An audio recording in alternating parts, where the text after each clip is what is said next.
Normal UPI और UPI light में क्या डिफरेंस है और क्या फ़ायदे हैं, आज इसके बारे में हम पूरी अच्छी तरीके से डिटेल में जानेंगे। उससे पहले अगर आप लोग मेरे चैनल में नए विजिट किए हैं तो चैनल को सब्सक्राइब कर लीजिएगा और बेल आइकन नोटिफिकेशन को ऑल पे सेट कर लीजिएगा। देखिए, अगर आप एनपीसीआई ने सबसे पहले यूपीआई लाइट लॉन्च किया था और नॉर्मल यूपीआई जो है अगर आप इस्तेमाल करते हैं तो इन दोनों में फैसिलिटी और लाभ क्या है।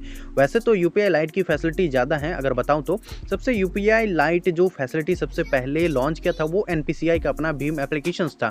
उसके बाद दूसरे पेटीएम पेमेंट्स बैंक ने यूपीआई लाइट लॉन्च किया है, तो इनका जो है काफ़ी अच्छा लगा मुझे इनका सिस्टम यूपीआई लाइट का, क्योंकि आप इसमें से 1900 तक यानी कि 2000 मिनिमम पेमेंट ऐड कर सकते हो यूपीआई लाइट में। उसके बाद उससे अधिक आप पेमेंट ऐड नहीं कर पाओगे, यानी कि पैसे ऐड नहीं कर पाओगे। और अगर 200 से किसी को कम पेमेंट करते हो विदाउट यूपीआई पिन के आप किसी को भी पेमेंट कर सकते हो, यानी कि किसी दुकानदार को, किसी दोस्त को या किसी को भी रिचार्ज करना हो, जो भी करना हो। अगर 200 से 149 का अगर रिचार्ज कर रहे हो तो विदाउट यूपीआई पिन के आपका यूपीआई लाइट के थ्रू रिचार्ज हो जाएगा।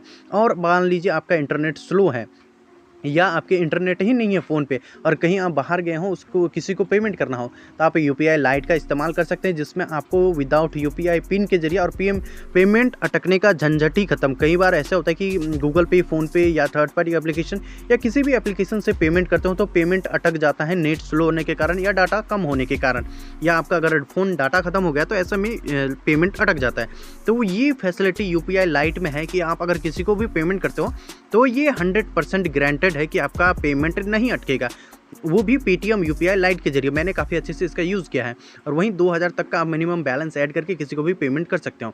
और वहीं अगर यूपीआई की बात करें तो इसमें आपको पिन तो डालना ही पड़ेगा और बैंक का जो डिटेल रहता है। और यूपीआई लाइट की और एक फैसिलिटी है, जो आप यूपीआई लाइट से पेमेंट करोगे उसका अलग से आपके पासबुक में डिटेल रहेगा। और जो आप लोग यूपीआई से ट्रांजेक्शन, किसी को 10 रुपये, किसी को 20 रुपये या कहीं भी किसी को भी पेमेंट करते हो तो यूपीआई के जरिए आपका पासबुक भी काफ़ी ज़्यादा भर जाता है, उसमें सभी ट्रांजेक्शन रहते हैं। और यूपीआई लाइट का वो अलग ही सिस्टम है, उसमें आपका अलग एक पासबुक रहेगा जिसमें यूपीआई लाइट का पासबुक रहेगा।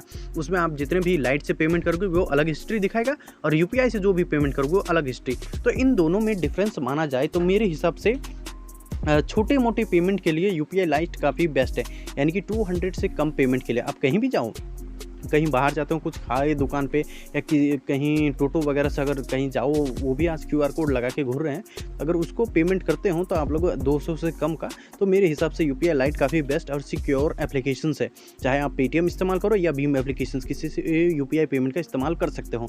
वैसे मुझे पेटीएम का यूपीआई लाइट फैसिलिटी काफ़ी अच्छा लगा। और यूपीआई लाइट फैसिलिटी में अभी फिलहाल 100% यानी कि 100 रुपये का आपको कैशबैक भी मिल सकता है पेटीएम यूपीआई लाइट का, अगर आप लोग इस्तेमाल कर रहे हो। आई होप कि आपको ये दोनों का कंपैरिजन वीडियो अच्छा लगा होगा। वीडियो अच्छा लगा वीडियो को लाइक कीजिएगा, दोस्तों को शेयर कीजिएगा, चैनल को सब्सक्राइब कर लीजिएगा और आप लोग कमेंट में बताइएगा कि आप यूपीआई लाइट अच्छा लगता है या यूपीआई।